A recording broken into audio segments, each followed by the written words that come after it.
Welcome to your Midday Sports. We begin with athletics. Two-time world 200-meter champion and the Diamond Trophy winner in the 100 and 200 meters this year, Shericka Jackson, is one of 11 nominees for the World Athletics Female Athlete of the Year. Jackson, who blitzed her way to a national record and a championship record of 21.41 seconds to retain her world title in Budapest earlier this year, is the only Jamaican nominated.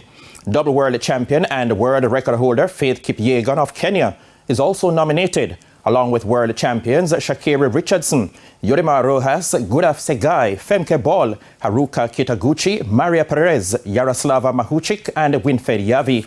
The list is completed by Berlin Marathon winner and record holder Sigrid Asefa. The World Athletics Council and the World Athletics family will cast their votes by email, while fans can vote online via the World Athletics social media platforms. The World Athletics Council's vote will count for 50% of the result, while the World Athletics family's votes and the public votes will reach or each count for 25% of the final result. The winners will be revealed on World Athletics social media platforms on December 11. After their humbling 8-wicket defeat to Australia in the opening match of their 3-match ODI series, the West Indies women's team will look to level the series later this evening when the second match bowls off at 6:05 Jamaica time in Melbourne. The Windies women were rolled over for 83 in the first ODI in Brisbane without captain Hayley Matthews, who is nursing a muscle injury.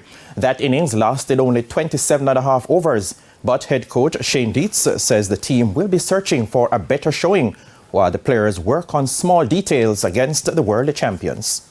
Just the movement into the ball. We've worked on some technical things with the bat and just getting into the ball more and committing to try to take the opposition on. It starts with your movement and your thought processes, which I think they were good. So, that was quite pleasing, and that's going to hold us in good stead moving forward. But, obviously the ball did a bit, and it was pretty tough out there, and Strange, they bowled brilliantly. Led by a blistering century from captain Rohit Sharma, host nation India made it 2 wins from 2 in the ICC World Cup, following a thumping 8-wicket victory over Afghanistan today in Delhi. Set 273 to win, Sharma smashed 131 from 84 balls as the Indians blazed their way to the target for the loss of 2 wickets with 90 balls to spare. Sharma hammered 16 fours and 5 sixes to surpass Chris Gayle with the most sixes across all formats in international cricket. Gayle had 553, while Sharma is now up to 557.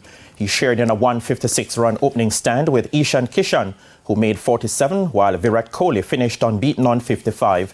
Earlier, Jasprit Bumrah snared 4 for 39 to restrict Afghanistan to 272 for 8 as they recovered from 63 for 3.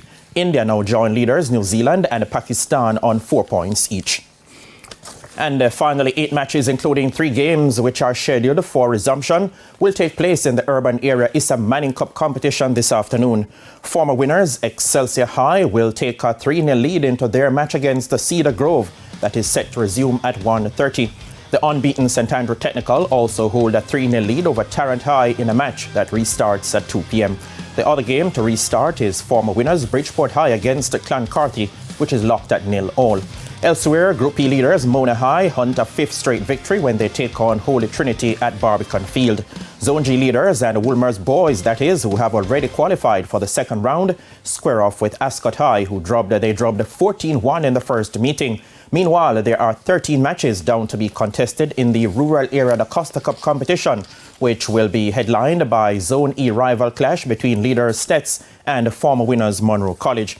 Stets have already secured their spot in the second round, but Monroe need a win to close in on second place BB Coke, who are ahead by a point and will host Lacovia. Former champions Cornwall College and Irwin High, who are guaranteed second round spots, oppose Spot Valley High and Green Pond respectively. The first set of playoff matches for the top 2 spots in Zone I begins with Taki away to Horace Clark and Wycliffe Martin against St Mary High. Matches will also take place in Zones C, D and J. And that's it for your Midday Sports Report. Shamela, it's back to you. Thank you, Spencer. And that's the Midday News. I'm Shamela Pullen. Join us at 7 for Primetime News. On behalf of the news, sports and production teams, good afternoon.